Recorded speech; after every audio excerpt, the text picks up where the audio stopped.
সকাল থেকে শুরু করে বিকাল পর্যন্ত আমার খুব কষ্ট হয়, মর্নিং সিকনেসটা অনেক বেশি আমার। আল্লাহ পাকের রহমতে তোমাদের সবার ভালোবাসায় আমার চ্যানেলে 3000 সাবস্ক্রাইবার পূরণ হলো। ইদানিং তোমরা অনেকেই না কমেন্টস করো না, আমার চেনা আপুরাও আমাকে কমেন্টস করে না, কম আপু কমেন্টস করে কেন আপুরা।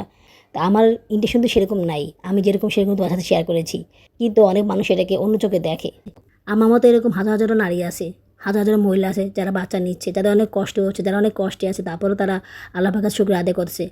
যদি আমি অন্যায় করতাম, পাপ করতাম, তাহলে আমার বাচ্চারা অসুস্থ থাকতো, তাহলে আমার বাচ্চাই হতো না। বেশি আল্লাহ দেখালে, বেশি ঢং দেখালে বাচ্চারা মানুষ হয় না, ওরা আরও বেশি বিগড়ে যায়।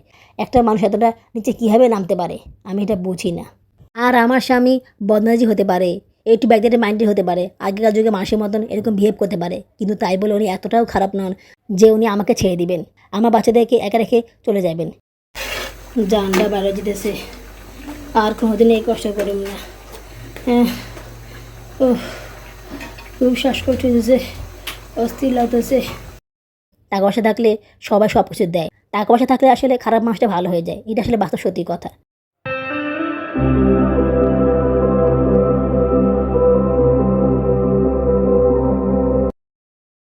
আসসালামু আলাইকুম, আমার চ্যানেল এবং পেজে তোমাদের সবাইকে স্বাগতম জানাচ্ছি। তোমরা সবাই কেমন আছো? আশা করি আল্লাহর রহমতে ভালোই আছো। আমিও ভালো আছি আলহামদুলিল্লাহ। দেশ এবং বিদেশ থেকে যারা আমার ভিডিওটি দেখতেছো তাদের সবাইকে জানাই আমার পক্ষ থেকে আন্তরিক অভিনন্দন ও ভালোবাসা। নতুন আরও একটি ব্লগ নিয়ে বহুদিন পরে আবার তোমাদের সামনে হাজির হলাম। এইগুলো কোরবানির মাংস। তো আজকে কবি মাংস রান্না করব, যেহেতু ওই দিন রান্না করিনি, তো মাংস সকালবেলা ভেজে রেখেছিলাম। একটু বেশি করে রান্না করব যাতে করে অ্যাটলিস্ট 2 দিন খাওয়া যায়। এবারে মাংস আসলে বেশি পাইনি, কারণ ঈদের দিন আমি বাইরে গিয়েছিলাম বিকেলবেলা, তো উনি এসে আমাকে পায়নি, তো উনি বসেছিল, তো যার কারণে উনি আর কোথাও যেতে পারেনি মাংস আনার জন্য, তো মাংস আর বেশি আনা হয়নি। তারপরও যা আছে তাই দিয়ে আমাদের মাস কয়েক চলে যাবে আর কি, মানে সারা বছর খাওয়া হবে না, 6 মাসও খাওয়া হবে না, মাংস আসলে বেশি নেই, অল্প মাংস আছে আর কি। তোমরা হয়তো ভাবতেছো যে এতদিন ধরে আমি কেন ভিডিও দিইনি, যদিও সেভাবে করে কেউ নক করনি। আসলে আমি অনেক সমস্যার মধ্যে ছিলাম, বাবার বাসায় ছিল, তো 7 দিন ধরে উনি বাসায় আছেন, আজকে উনি বাসায় আছেন, যেহেতু আজকে ওনার বন্ধ, তো কালকে থেকে উনি অফিস যাবেন বলতেছেন, এখন যাবেন, জানি না যাবেন কি না। তো উনি এক ফাঁকে বের হয়েছেন, তো আমি ভয় দিতেছি, আমার কাছে ভিডিও এডিট করা ছিল, বাট আমি ভয় দিতে পারিনি। উনি যে বের হননি তা না, উনি যাকে নিয়ে বদিন স্কুলে গিয়েছেন, আর আমি সকালবেলা সারাকে নিয়ে স্কুলে গিয়েছি, ব্যাস এইটুকুই। তো ওর সময় আসলে আমি বাসায় এসে খাওয়া দাওয়া করে নিয়েছি, ঘুমাইছি। তোমরা তো জানে যে খাওয়ার পর আমার প্রচুর ঘুম আসে, আমি ঘুমিয়ে যাই, তো যার কারণে পয়সা দেওয়া হলো না। উনি আবার ছেলেকে নিয়ে বাসা চলে আসেন, তো এরপর আর উনি বের হন না সহজে, আর বের হলেও তাদেরকে চলে আসেন, তো এই জন্য ভয়েসটা দেওয়া হয়নি। তাছাড়া উনি স্কুল থেকে আসার আগে আমাকে অনেকবার ফোন দেয়, চিলাচিলি করে, ভাত রান্না করো, আমি খাবো, ক্ষুধা লেগেছে, একটু চাপ সৃষ্টি করে। আমি শুয়ে থাকি, আমি উঠতে পারি না, আমার অনেক কষ্ট হয়। সকাল থেকে শুরু করে বিকাল পর্যন্ত আমার খুব কষ্ট হয়, মর্নিং সিকনেসটা অনেক বেশি আমার। আমি যদি কোনো খাবার খাই তখন আমার খুব কষ্ট হয়, মাথা প্রচুর ঘোরায়, প্রচুর ঘুম ধরে, ওই সময়টা আমি কোনো কাজ করতে পারি না। ইভেন আমি না খেলেও কাজ করতে পারি, তারপরেও আমার অনেক কষ্ট হয়ে যায়। তাও সেটা অত বেশি কষ্ট হয় না, কিন্তু একটা খাবার মনে করো যে আমি অল্প কিছু খাবার খেলেও না আমার অবস্থা খারাপ হয়ে যায়, আমি একটু পানি খেলেও আমার অবস্থা খারাপ হয়ে যায়, মানে আমার শরীরটা এরকম হয়ে গেছে বুঝছো।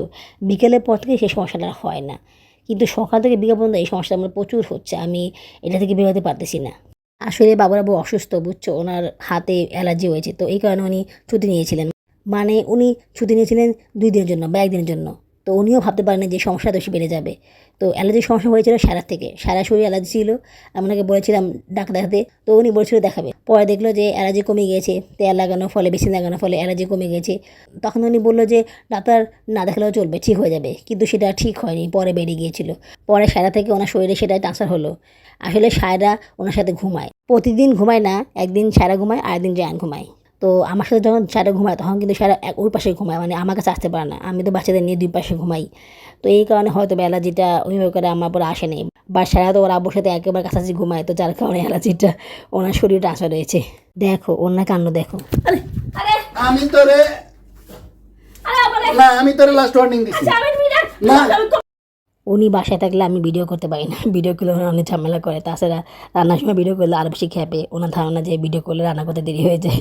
তাছাড়া আরও অনেক সমস্যা আছে, সেটা পরে বলতেছি। তো সেই প্রসঙ্গে আসি, ওনার শরীরে অ্যালার্জি ছিল, অ্যালার্জিটা খুব বেড়ে যাওয়ার পরে আমি বললাম তুমি সায়াকে নিয়ে ডাক্তারের কাছে যাও, তোমার আর সায়া তো একই সমস্যা, তো তোমাদের সুবিধা হবে। তো বলার পরে উনি গেল, যাওয়ার পরে ওষুধ নিয়ে আসলো, আনার পরে ওষুধ খাওয়ার পরে একটু কমেছিল আর কি, মানে অনেক কিছু বিধিনিষেধ আছে, গরু মাংস খাওয়া যাবে না, চিংড়ি মাছ খাওয়া যাবে না, বেগুন তরকারি খাওয়া যাবে না। সেদিন আবার আমি বেগুন তরকারি রান্না করেছিলাম, তো বাবুর আব্বু আবার বেগুন তরকারি খায়নি, ভাগ্যিস একটা ভাজি করেছিলাম, সেই ভাজি দিয়ে খেয়ে নিয়েছিল। বাবুর আব্বু আর সাইরা ভাজি দিয়ে খেয়ে নিয়েছিল। তো অ্যালার্জি যখন হয়েছিল তখন ওনার পায়ে একটা সমস্যা হলো, ওনার পায়ে নাকি কদিন আগে খুব সমস্যা হয়েছিল, ব্যথা হয়েছিল, সেটা ঠিক হয়েছিল, সেই ব্যথাটা আবার বেড়ে গেছিলো। মানে পায়ের আঙ্গুল আছে না, বড় আঙ্গুলে ব্যথা করে, হাঁটতে পারে না চাপ দিয়ে। তো আমি প্রথমে ভেবেছিলাম যে হালকা পাতলা ব্যথা ঠিক হয়ে যাবে, উনি ভেবেছিল ঠিক হয়ে যাবে, কিন্তু ব্যথাটা খুব বেড়ে যাচ্ছিলো, ব্যথা কমছিলই না। আমি বলেছিলাম যে বারবার অনেকে যে ছেলেকে নিয়ে ছুটে যেও না, আমি যাবো, তোমার কষ্ট হচ্ছে না, উনি শুনে নেয়, উনি গিয়েছে। 6 তলায় বেয়ে নামার পরে ওনার অবস্থা আরও বেশি খারাপ হয়ে গিয়েছিল, এই কারণে আর অফিসেও যেতে পারেনি। আমি বললাম শুধু শুধু ঘর বসে থেকে লাভ কি, তুমি ডাক্তার দেখাও, ডাক্তার দেখালে তো তোমার এটা ঠিক হয়, শুধু শুধু সময়টা কেন ব্যয় করতেছো। তারপর উনি আমার কথা শুনতেছিলেন না, উনি এটা ডাক্তার দেখাবেন না। এখন আমি ওনাকে জোর করে কীভাবে দেখাবো বলো। তারপর যখন দেখো যে না ব্যথা কমতেছে না, হচ্ছেই না, তখন বললো যে আমি ডাক্তার দেখাবো। তারপরে ওনার কত কাহিনি, ডাক্তার দেখাতে গেলে ডাক্তার এক্স রে দিবে, এই টেস্ট সেই টেস্ট, অনেক খরচ, আমার তো সুগার আছে, অনেক সমস্যা হবে, এত খরচ আমি কীভাবে দিব। আমি বললাম তুমি ডাক্তার দেখাও না, এই কারণে তোমার সমস্যাটা বেড়ে গেছে, আমার তো মনে হয় সুগারের কারণে তোমার সমস্যা বেড়ে গেছে, তুমি ডাক্তার দেখাও। তো এরকম অনেক বলার পর, অনেক যোগাযোগ করার পর উনি রাজি হলো। রাজি হওয়ার পর দেখে বই নেই, ডায়াবেটিসের বই খুঁজে পায় না। সেই কবে উনি দেখেছিল ডাক্তার, তারপর উনি বইটা কোথায় রেখেছে ওনার মনে নাই, আমি অনেক খুঁজছি পাইনি। তারপর উনি বিকেলবেলা বের হয়ে ডিসপেন্সারি দোকানে গিয়ে ওষুধ নিয়ে আসলো, অ্যান্টিবায়োটিক নিয়ে আসলো। আমি বললাম অ্যান্টিবায়োটিক খাওয়া কি ঠিক হবে, সেও বলতেছে খাওয়া কি ঠিক হবে, ডাক্তার না দেখিয়ে খাওয়া ঠিক না। তো ডিসপেন্সারি লোকটা ডাক্তার পরামর্শ ছাড়া অ্যান্টিবায়োটিক দিতে রাজি হয়নি। তারপরে উনি অনেক রাজি করিয়ে ওষুধটা নিয়ে এসেছেন, খেয়েছেন, এখন বলতেছে ব্যথা একটু কম আছে, মনে হয় না ডাক্তার দেখাবেন। তো জানি না কি হয়, কালকে যদি অফিসে যায়, যদি ভালো থাকে, তবে আগে থেকে একটু ভালো আছে আর কি। আজকে যে আগে নিজ শরীর থেকে আসার সময় উনি অনেক হেঁটেছিলেন, ওনার অনেক হাঁটা হয়েছে, তো হাঁটার পর ওনার নাকি খুব বেশি সমস্যা হয়নি। কোরবানির মাংস রান্না করতেছি, এই মাংস রান্না করা নিয়েও উনি অনেক ঝামেলা করেছেন। উনি চেয়েছিলেন যে সবগুলো মাংস রান্না করতে, এতগুলো মাংস রান্না করতে তো অনেক মশলা লাগে, বড় পাতিল লাগে, এত বড় পাতিল কিন্তু ছিল না। হ্যাঁ, বড় পাতিল আছে, সেই পাতিলে মাংস রান্না করলেও কিন্তু কম হয়ে যায়, মানে পাতিলের তুলনায় মাংসগুলো কম হয়ে যায়। তাছাড়া বড় পাতিলে রান্না করতে তো কষ্ট হয়। সবচেয়ে বড় কথা মশলা নেই, জিরা অনেক কম আছে, উনি যে হিসাব করে জিরা আনে, অল্প করে জিরা আনে, তো ওই জিরা দিয়ে তো এতগুলো মাংস রান্না করা সম্ভব নয়। আর তাছাড়া আদা রসুনও সেভাবে করে বাটা হয়নি, ওগুলোও কম আছে। তো এই কারণে আমি আর এতগুলো মাংস রান্না করিনি। পরে যখন উনি খুব বেশি জোর করে, তখন বললাম যে দেখো জিরা নেই, মাংস রান্না করবে কীভাবে, তুমি তাহলে এক কাজ করো, জিরা এনে দাও, আদা রসুন যা আছে হয়ে যাবে, কিন্তু জিরা লাগবে। তো এই কথা শোনার পরে উনি আর বের হয়নি, উনি আর কিছু বলেনি। আমি মাংস রান্না করতেছি, উনি অবশ্য কাজে কোনো হেল্প করছেন না, বাট উনি অনেক বড় এটা হেল্প করেছেন। আজকে উনি বাচ্চাদের রেখেছেন, বাচ্চাদের পরিষ্কার করেছেন। রেখেছেন বলা ঠিক হবে না, আসলে সাইডে এবং সাউদা ওনার কাছেই ছিল, ওরা আসলে বাবাকে খুব পছন্দ করে, অনেকদিন পর বাবাকে কাছে পেয়েছে, তো ওরা বাবার কাছেই ছিল, সারাদিন বাবার কাছে ছিল। আমি তো সারাদিন সারা চেহারাও দেখিনি, এরকম মনে হচ্ছিল আমার কাছে। আর জুনেনা তো আসলে বাবার কাছে থাকে না, আসলে ও বেশিক্ষণ থাকতে চায় না, কান্নাকাটি করে আমার জন্য। তাছাড়া ও চায় ওরা বউকে নিয়ে সারাক্ষণ কোলে নিয়ে হাঁটুক, মানে বসে থাকুক আর কি। তো উনি শুয়ে থাকে, ওকে কোলে নিয়ে হাঁটে না, বসে না, এই কারণে ও অনেক বেশি কান্নাকাটি করে। তাই বাবারা ওকে রাখে না ওনার কাছে, ওকে ঘরে খাটে বসিয়ে দেয়, ও টিভি দেখে, হাঁটারি করে, ও ঠিক থাকে, ও ভালো থাকে। কিন্তু ওর আব্বু বা আমি যদি সামনে আসি, আসার পর যদি ওকে কোলে না নিই বা ওকে না রাখি, তাহলে যে কী কান্নাকাটি শুরু করে দেয়, বিশেষ করে ওর আব্বু যদি একবার এসে ওর সাথে কথা বলে হাসাহাসি করে, বা ওকে কোলে নেয়, বা ওকে কোলে নাও নেয়, মানে ওর আব্বুর চেহারা দেখেছে, ওর আব্বু কোলে না নিয়ে ও কান্না দিয়ে ওর অবস্থা খারাপ করে ফেলে। আমার প্রিয় লক্ষ্মী সোনা আপুরা, তোমরা কি লাইক করেছো, নাকি চুপটি করে বসে আমার ভিডিও যদি দেখতেছো লাইক করোনি? প্লিজ আপুরা লাইক করে দাও, লাইক করে দিলে কাজ করতে অনেক গুণ বেড়ে যায়। আর যদি খুব বেশি ভালো লাগে থাকে, তাহলে আমার এই ছোট চ্যানেল সাবস্ক্রাইব করে আমাকে আপন করে নিও। আল্লাহ পাকের রহমতে তোমাদের সবার ভালোবাসায় আমার চ্যানেলে 3000 সাবস্ক্রাইব পূরণ হলো। এইটার আশায় আমি অনেকদিন ধরে ছিলাম, তো সেটা পূরণ হয়েই গেল আলহামদুলিল্লাহ। ভিডিওটি সম্পূর্ণ দেখার পরে একটা কমেন্টস করে দিও, তোমাদের একটা কমেন্টস আমাকে কাজ করার জন্য অনেক বেশি অনুপ্রাণিত করে, তাই অবশ্যই অবশ্যই অবশ্যই কমেন্টস করবে। কমেন্টস করতে ভুলে যেও না কিন্তু। ইদানিং তোমরা অনেকেই না কমেন্টস করো না, আমার চেনা আপুরাও আমাকে কমেন্টস করে না, কম আপু কমেন্টস করে। কেন আপুরা? আমার শরীরের অবস্থা তোমরা কমেন্টস করে আমার কত ভালো লাগে। আমি এত কষ্ট করে কাজ করি, কিসের জন্য কাজ করি বলো? তোমরা যদি আমাকে কমেন্টস না করো, আমাকে উৎসাহ না দাও, আমি কি কাজ করতে পারবো বলো? এখন আমার চ্যানেলে ভিউজ বেড়েছে, কিন্তু আমি সেভাবে করে কাজ করতে পারি না, শরীর খারাপ থাকে, তারপর চেষ্টা করি কাজ করার। তোমরা যদি আমাকে সাপোর্ট না করো, তাহলে আমি কীভাবে কাজ করবো বলো আপুরা? হাসি পায় আমার যারা বলে যে আমি ভিউ পাওয়ার জন্য ব্যবসা করি। আমি যদি ব্যবসায়ী করতাম, তাহলে আমি প্রতিদিন ভিডিও আপলোড করতাম, বা একদিন পর ভিডিও আপলোড করতাম, গ্যাপ দিতাম না। তো আমি সেটা কাজটা করতেছি না, আমি অসুস্থ, আমি কাজ করতে পারতেছি না। তা আমার ইন্টেনশন তো সেরকম নাই, আমি যেরকম সেরকম তোমার সাথে শেয়ার করেছি, কিন্তু অনেক মানুষ এটাকে অন্য চোখে দেখে। কী কারণে আমি বাচ্চা নিলাম, কী কারণে আমি কনসিভ হলাম, এটা অনেকে জানে না, অনেকে জানতে চায়ও না, জাস্ট এসে কমেন্টটা করে দেয়। যারা এরকম কমেন্টস করে, আগে ব্লগগুলো না দেখে, কোনো কিছু না জেনে না শুনে কমেন্টস করে, তাদেরকে বলতেছি বাচ্চা আমার হবে, আমি পালবো বাচ্চা। বাচ্চা কি তোমার পালবে? বাচ্চা কি তোমার দেখবা? তোমরা কি বাচ্চা খরচ দিবা? তাহলে তোমাদের তো রেশন কার্ড কী দরকার আছে? আমার 4টা বাচ্চা আলহামদুলিল্লাহ, আল্লাহ পাকের অশেষ রহমত, ওরা ভালো আছে, সুস্থ আছে। ওদের খুব বড় কোনো অসুখ-বিসুখ হয়নি। হালকা পাতলা অসুখ-বিসুখ হয়েছে, তাও অনেক কম। সেটা আসলে হাতে গোনার মতো। যা না সমস্যা আগে থেকে ছিল সেটা অন্য ব্যাপার। কিন্তু বাকি বাচ্চাদের সেভাবে করে তেমন কোনো অসুখ হয়নি। কেন হয়নি? আল্লাহ পাকের রহমত। আল্লাহ পাক রহমত করেছে বলেই আমার বাচ্চারা ভালো আছে, সুস্থ আছে। যদি আমি অন্যায় করতাম, পাপ করতাম, তাহলে আমার বাচ্চারা অসুস্থ থাকতো, তাহলে আমার বাচ্চাই হতো না। ঠিক আছে? খালি বাচ্চা বেশি নিলেই দোষ, অন্যায়, এটা কিন্তু বড় কথা না। কোন পরিস্থিতি তুমি বাচ্চা নিতেছো, কীভাবে তুমি বাচ্চা নিতেছো, তুমি বাচ্চাদেরকে ঠিকভাবে কেয়ার করতে পারছো কি না, সেটাও কিন্তু বড় কথা। হ্যাঁ, এটা আমি বলবো না যে আমি পুরো ফুললি বাচ্চাদের কেয়ার করতে পারছি, সেটা না। আবার যে পারতেছি না তাও না। আমি মোটামুটি আমার বাচ্চাদের কেয়ার করতে পারতেছি, খুব বেশি সমস্যা হচ্ছে না। তাছাড়া বেশি আহ্লাদ দেখালে, বেশি ঢং দেখালে বাচ্চারা মানুষ হয় না, ওরা আরও বেশি বিগড়ে যায়। তো সেটা না করাই ভালো। ওদেরকে কষ্ট দিয়ে ওদেরকে অভাব দেখানো উচিত, তাহলে ওরা বুঝতে পারবে যে অভাব জিনিসটা কী, জীবন চলতে গেলে কত কিছু লাগে। তাহলে ওরা ওদের পড়াশোনার প্রতি আরও বেশি আগ্রহী হবে। যদিও আর্থিকভাবে আমরা সেভাবে স্বাবলম্বী নই, তারপরও আমি বাচ্চাদেরকে খুব বেশি মানে বিলাসবহুল করে মানুষ করি না, বা অতিরিক্ত মায়া দেখিয়ে নিজে না খেয়ে বাচ্চাদেরকে খাওয়াই না, নিজে খেয়ে বাচ্চাদেরকে খাওয়াই। ওদেরকে দেখাই যে তোমাদের মাকে খেতে হবে, তোমাদের মা না খেলে সে কীভাবে কাজ করবে, সে কীভাবে তোমাদের টেক কেয়ার করবে। মাঝে মধ্যে ওদেরকে বলি, তোমার বাবা যে এরকম করে, আমি যদি না খাই তোমাদের কীভাবে রাখবো, তোমাদের কীভাবে দেখভাল করবো, আমার কিছু তোমাদেরকে কে দেখবে? তখন বলে না যে না মামা তুমি বেশি করে খাও, তুমি বেশি করে খাও। তবে হ্যাঁ, যখন দেখি যে খাবারটা নেই, একদম নেই, কম আসে, তখন বাচ্চাদেরকে খাওয়াই, তখন নিজে খাই না। তখন সেটা আমি স্যাক্রিফাইস করি, এটা সব মারাই করে। কিন্তু যখন দেখি যে খাবার মোটামুটি আসে, বাচ্চারা খেতে পারবে, আমি খেতে পারি, তখন সেটা আমি খাই। বাবরা বাবা সেরকম করে না, হ্যাঁ তুমি কেন খাও, বাচ্চাদেরকে খাও, তুমি তোমাকে না খেলেও চলবে। তখন আমি বললাম আমার পেটে তো একটা বাচ্চা আছে, তারাও তো পুষ্টি দরকার আছে, তারাও তো কিছু খেতে ইচ্ছে করে। তুমি তোমার বাইরের বাচ্চাগুলো দেখলা, ভিতরে যে একটা বাচ্চা আছে সেটা তুমি দেখলা না? আমি অনেকে বলেছিলাম কলা আনতে, হঠাৎ করে আমার কলা খেতে খুব ইচ্ছা করেছিল, তো উনি সেদিন কলাও এনেছিল শুধু আসার সময়। তো কলা আনার পরে আমি 2টা কলা খেয়ে ফেলেছিলাম, এত বেশি ভালো লেগেছিলো। যদিও কলাটি কাঁচা ছিল, ওই 2টা কলা খাওয়ার পরে তো আমার অবস্থা খারাপ হয়ে গেছিলো, মাথা ঘুরায়, মানে পেট খারাপ হয়ে গেছে, অবস্থা খারাপ হয়ে গেছিলো আমার। বাবু কী বকা, না করছিলাম খেতে, আনার পরে খেয়ে ফেলছিলো, সব তুমিই খেয়ে ফেলো, বাচ্চারা কী খাবে, মানে অনেক কথা শোনালো আমাকে, বুঝছো। এর পরের দিন আবার কলা খেয়েছিলাম একটা, তো আমি সব মিলে খেয়েছিলাম 3টা, তো বাচ্চারা ভাগে পেয়েছিল 2টা করে। বাবা তো সেই রাগ, তুমি কলা বেশি খেয়েছো কেন? বাচ্চারা বলে আম্মু তুমি কলা 3টা খেয়েছো কেন, কলা বেশি খেলা কেন? তখন আমি বললাম আমার পেটে বাচ্চা আছে, তারাও দিচ্ছে খাইতে, সে খাইছে, তোমার সমস্যাটা কী? তোমরা এরকম করলে তো আমার বাচ্চাটা কষ্ট পাবে। তো এরকম বলার পরে বাচ্চা বলছে ঠিক আছে তুমি বেশি করে খাও, আমরা কম করে খাবো। আসলে এই কথাটা জান বলেছিল, সারা বলেনি। সারা জানে যে আমার কষ্ট হয়, আমার খেতে ইচ্ছা করে। তো সারা এখন একটু বোঝে, জাহান একটু কম বোঝে আর কি। ঈদের পর দিন মাংস রান্না করে তারপর মাংস খাচ্ছি। সকালবেলা তেমন কোনো খাবার খাওয়া হয়নি। খাবার খেলে তো আমি কাজ করতে পারি না, আমার অনেক কষ্ট হয়। মানে কি খেয়েছিলাম আমার মনে নেই, তবে সামান্য খাবারই খেয়েছিলাম, বেশি খাবার খাইনি। ভেবেছিলাম রুটি বানাবো, আমার ইচ্ছা ছিল যে ঈদের দিন রুটি বানানোর, কিন্তু ঈদের দিন সেটা হয়নি। তো ভাবলাম ঈদের পরের দিন যেহেতু মাংস রান্না করবো, তো সেদিন আমি রুটি বানাবো, কিন্তু বাবুর আবার জন্য সেটা আর করা হলো না। আর তাছাড়া মাংস রান্না করার পরে, খাবার খাওয়ার পরে আমার শরীরের অবস্থা অনেক খারাপ হয়ে গেছিলো, আমার আর এনার্জি ছিল না যে কষ্ট করে রুটি বানানোর। তাছাড়া রুটি বানালে তো আর কম করে বানাতে হবে না, অনেকগুলো বানাতে হবে, বাবুর আব্বু খাবে, বাচ্চারা খাবে, আমি খাবো। তো সেক্ষেত্রে রুটি অনেকগুলো বানাতে হবে, রুটি বানাতে গেলে তো অবস্থা খারাপ হয়ে যায় আমার। থালা বাসন অনেকগুলো জমা ছিল, সেগুলো ধুইনি, তো খাবার খাওয়ার পরে থালা বাসনগুলো ধুয়ে নিচ্ছি। বাবার বউ বাসায় থাকলে অনেক চাপের মধ্যে থাকি, অনেক কাজ করতে হয়। বারবার শুধু আদেশ দেয়, এটা করো, সেটা করো, ওইটা করো, এটা করো কেন, তুমি ঘুমাচ্ছ কেন, তুমি রেস্ট নাও কেন, তুমি শুয়ে আছো কেন, মানে আমি শুয়ে তার সমস্যা, আমি মোবাইল টিপে তার সমস্যা। আর আমি যে সারাদিন কাজ করি এগুলো সে দেখে না, এগুলো সে দেখেও না দেখে ভাঙ করা থাকে। সে তো কোনো কাজ করে না, সে তো সারাদিন শুয়ে থাকে মোবাইল টিপে, তার শরীর খারাপ। তখন আমি বলি তোমার শরীর খারাপ, তুমি শুয়ে থাকো, আমার কিছু কোনো শুয়ে থাকতে, আমার কি শরীর খারাপ হয় না, আমি কি মানুষ না? তারপর আর কিছু বলেন না। আমি বলি আমি যদি অসুস্থ হয়ে যাই, আমি যদি বিছানায় পড়ে যাই, তাহলে তোমাদেরকে কে দেখবে? তুমি তো বাচ্চাদেরকে রান্না করে খাওয়াবো না, ওদেরকে একটু ডিমবাজি করে খাওয়াতে পারবো না, তোমার সে যোগ্যতা নাই। এটা বলার পরে তো আরও বেশি খ্যাপা, হ্যাঁ আমি বাইরে কাজ করি, সারাদিন পরিশ্রম করি, আবার আমি ঘরেও কাজ করব। আমি বললাম তুমি বাইরে কাজ করো ঠিক আছে, আমিও তো ঘরে কাজ করি, আমি তো সারাদিন ঘরে কাজ করি, আমি তো বসে থাকি না। তাহলে তুমি কেন আমার সাথে কেমন করো, তুমি কেন আমাকে চাপ সৃষ্টি করো, আমাকে আমার মতো করে কাজ করতে দাও না। হ্যাঁ তোমার এমনি খাবার দরকার, তোমার সুগারের সমস্যা আছে, আমি তো জানি, কিন্তু আমার তো শরীরটাকে তোমার দেখতে হবে। আমি তো চাইলে সব কাজ করতে পারি না, আমার তো অনেক খারাপ লাগে, আমার মাথা ঘুরে, আমি শুয়ে থাকি, আমি উঠতে পারি না, আমি কাজ করতে পারি না, আমি কী করবো বলো? তারপরও উনি আমার সাথে কাহিনী করে, আমি একটু শুয়ে থাকলে আমার পায়ে খোঁচা দেয়, আমাকে উঠায়, আমাকে ডাক দেয়, উঠো উঠো কাজ করো কাজ করো। মানে 3 বেলা ওনাকে খাবার দিব, বিকেলবেলাও খাবার দিব। আমার শরীরে কোনো রেস্ট নাই, আমি একটা মানুষ। হ্যাঁ আমার পেটে যে একটা বাচ্চা আছে এটা উনি ভাবেই না, মানে উনি ভাবতেই চায় না যে আমি প্রেগনেন্ট। উনি মনে করে আমি নরমাল মানুষ, আমার কোনো সমস্যা নেই।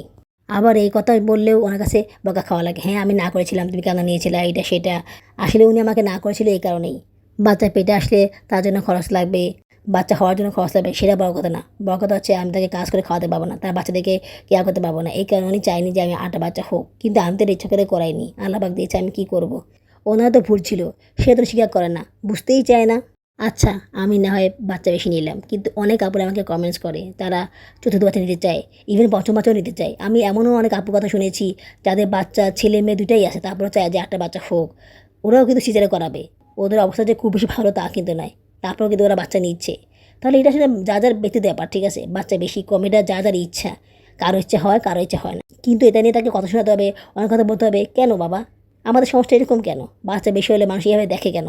আমি স্কুলে কাউকে বললেই যে আমার বাচ্চা বেশি, ওরা আমার দিকে এমনভাবে তাকায় যে মনে হয় আমি কোন জগতে এলিয়েন। মানে আমি মানুষ না, আমাকে দেখে ওদের মানুষ মনে হয় না। আমার মতো এরকম হাজার হাজারো নারী আছে, হাজার হাজার মহিলা আছে যারা বাচ্চা নিচ্ছে, যাদের অনেক কষ্ট হচ্ছে, যারা অনেক কষ্টে আছে, তারপরেও তারা আল্লাহ পাকের শুকর আদায় করছে। আল্লাহ পাকের কাছে তাদের খুশি শেষ নেই। তোমরা দেখবা দিন শেষে তারাই সুখী আছে, তারাই ভালো আছে। কম খাচ্ছে, কম পড়তেছে, বাট সুখী আছে, ভালো আছে, অসুখ বিসুখে নেই। আর যারা দেখবা যে বাচ্চাটা কম, টাকা সে বেশি, অনেক বেশি অহংকার করে, অনেক বেশি নাক ছিটকায়, এরাই দেখবা যে কষ্টে আছে, আর নানা রকম সমস্যা আছে, নানা রকম অসুখ বিসুখ আছে। ঘরে খাবার আছে বাট খাবার খেতে পারে না। এই খাবার কী দাম বলো?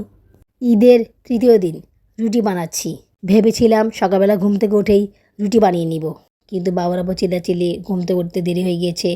তারপরে আর রুটি বানানো হলো না। ওনাকে নুডলস রান্না করে দিলাম, বাচ্চাদেরকে নুডলস দিলাম, ওরা খেয়ে নিল। আমি না কোনো খাবার খাইনি, কারণ আমি জানি আমি খাবার খেলে আমি কাজ করতে পারবো না। তো সেই রুটি বানাতে বানাতে বিকাল হয়ে গেল, বাচ্চাদের খাবার টাবার দেওয়া, ওনার এই ফরমাইশ সেই ফরমাইশ, এত কাজ করতে করতে লাস্টে বিকাল হয়ে গেল। এদিকে আমি কিচ্ছু খাইনি, সকাল থেকে না খাওয়া, আমার অবস্থা অনেক খারাপ হয়ে গিয়েছিল। তারপরে আমি এক প্যাকেট বিস্কুট খেয়েছিলাম, কিন্তু বিস্কুট খাওয়ার পরে তো মাথা আরও বেশি ঘোরাচ্ছিল। তোমাদের তো বলেছিলাম যে কোনো খাবার খেলে আমার সমস্যা হয়, তো সেটাই হচ্ছিল। তারপরে কষ্ট করে কাজগুলো করে নিচ্ছিলাম, একটু রুটি বানাই, আবার ঘরে গিয়ে বসি, একটু রেস্ট নিই, তারপর আবার আসি। বাবুর উপর চিল্লাচিল্লি করে, এখন কেন রুটি বানাচ্ছ, ভাত আনা করলেই তো হয়, সকালে বানিও। আমি বলতেছি সকালে সকালে রুটি বানানো হয়, সকালবেলা তো ঘুম থেকে উঠতে পারি না। তারপরে আবার তোমার চেঁচে শুরু হয়ে যায় খাবার খাওয়ার জন্য, তখন আমি কীভাবে রুটি বানাবো? বাবুর বউ বলতেছে তোমার যখন খেতে ইচ্ছা করে তখন তোমার জন্য কত রুটি বানিয়ে নাও, বাচ্চাদেরকেও বানিয়ে দিও, আমার লাগবে না। পরে তুমি বলবা তোমাদের জন্য বানাইছো, আমার জন্য বানানো নেই, এই কথা বলে আমাকে বাবার খোঁটা দিবা, চেঁচিয়ে করবা, সেটা হবে না। খেলে সবাই খাবে, তারপরে আর কিছু বলে না।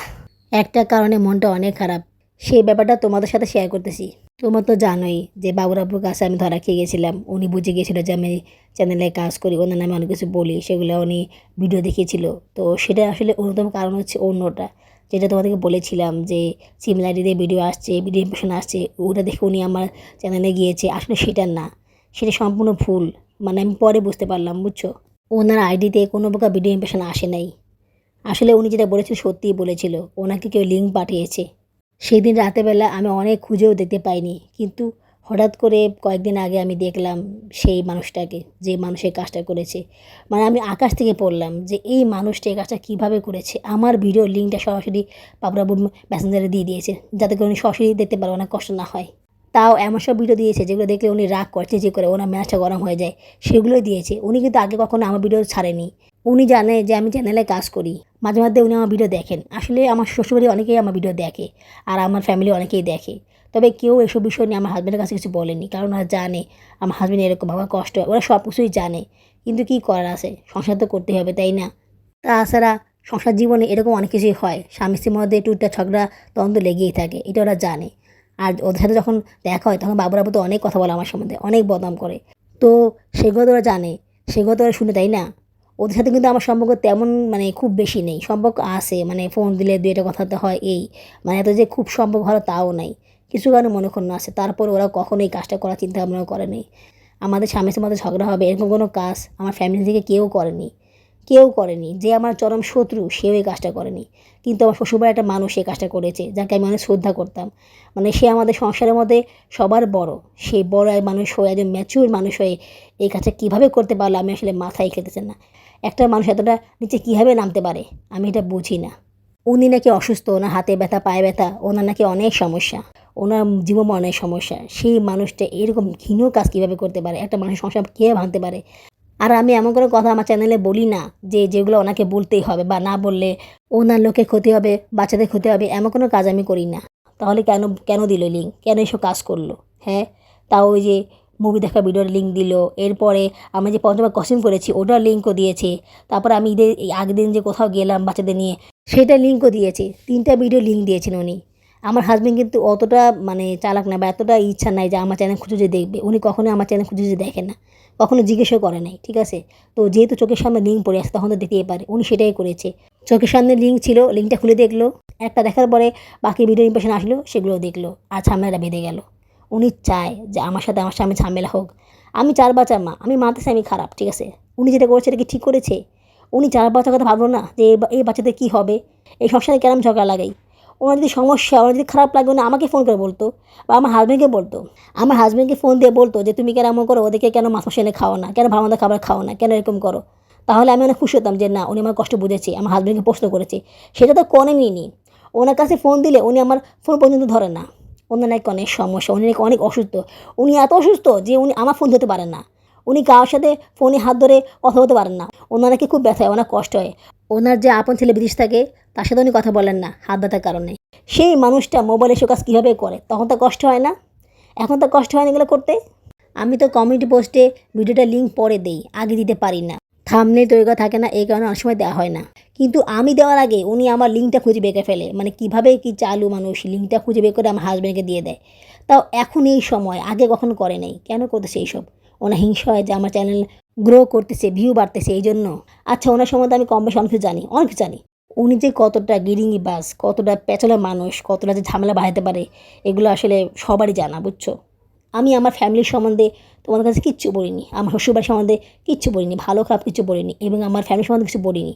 শুধুমাত্র আমার লাইফ, আমার হাজব্যান্ড, আমার সন্তানদের নিয়ে বলেছি। কারণ এরাই আমার প্রেজেন্ট, এরাই আমার ভবিষ্যৎ। যা হয়েছে ফ্যামিলির সাথে সেগুলো পাস্ট, সেগুলো বলে কোনো লাভ নেই, সেগুলো বলে শুধু মুখা পরে কোনো লাভ নেই। বর্তমানে আমি কীভাবে আছি সেটা তোমার সাথে শেয়ার করি।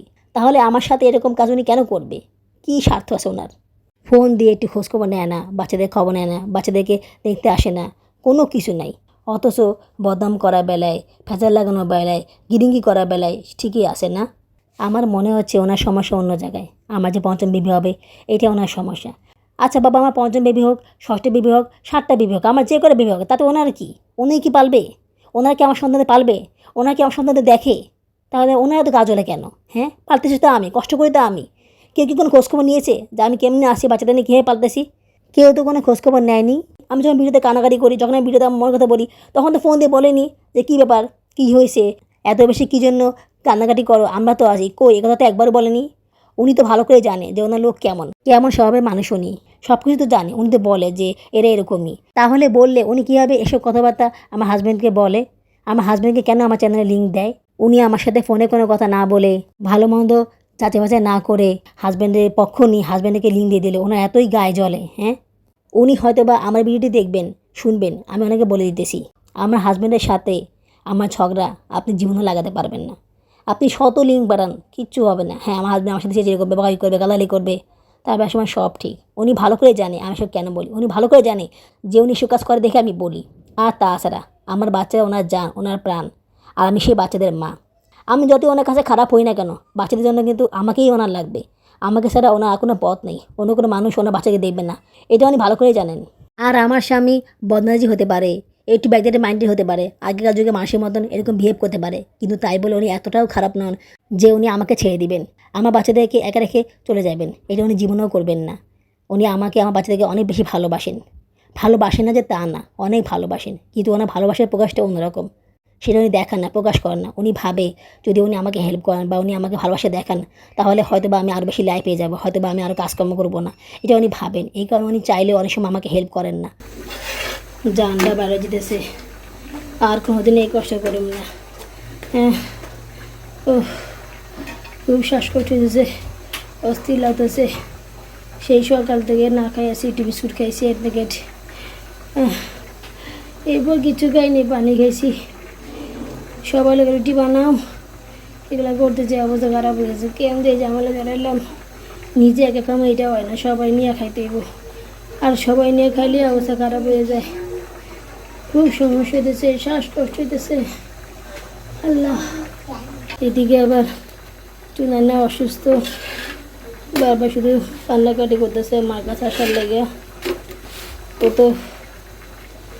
ও তো বাবার কাছে যায় না, বাবার কাছে থাকে না, তো ওরা আমার রাখতে হয়। মায়েরা কত কষ্ট পেতেছে, আর পারতেছি না আল্লাহ, খুব কষ্ট হতেছে আল্লাহ। আর এরকম কষ্ট করুন না, নিজের শরীরে কষ্ট দিয়া, নিজের জানকে কষ্ট দিয়া, পেটের সন্তানের কষ্ট দিয়া, এত কষ্ট আমি করুন না, মানুষের আর করুন না। ওই যে খাই দিয়ে আরাম করে ঘুমাই দিছে, কোনো টেনশন নাই, একটু হেল্প করার নামে নাই, খালি বড় বড় কথা। আর পারি না আল্লাহ, আর পারি না।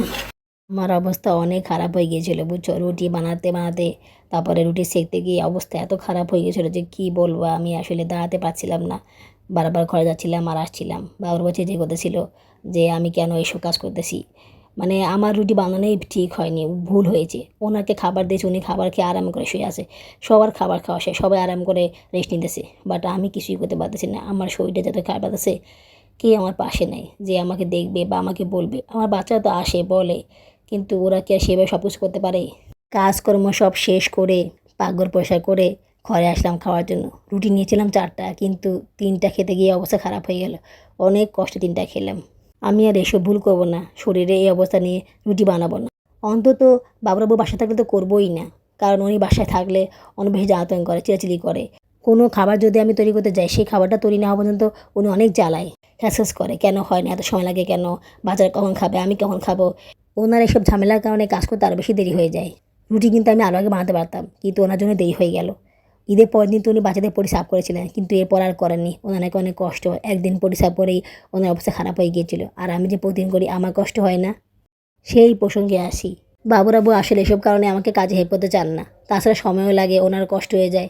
আর টাকা পয়সার সমস্যা তো আছেই। টাকা পয়সা থাকলে সবাই সব কিছু দেয়, টাকা পয়সা থাকলে আসলে খারাপ মানুষটা ভালো হয়ে যায়, এটা আসলে বাস্তব সত্যি কথা। আমার হাজব্যান্ডের কোনো খারাপ অভ্যাস, খারাপ গুণ কিছুই নেই। না পরকীয়া করে, না নেশা করে, না আড্ডাবাজি করে, না অন্য কোনো অনৈতিক কাজ করে, এগুলো কোনো কিছু উনি করেন না। ওনার সমস্যা একটা, উনি বদমেজাজি, চিরাচিরি করেন। উনি একটু ব্যাকডেটের মাইন্ডের মানুষ। এখনকার যুগে মানুষের মধ্যে এতটা বেশি হেল্পফুল না, কেয়ারফুল না।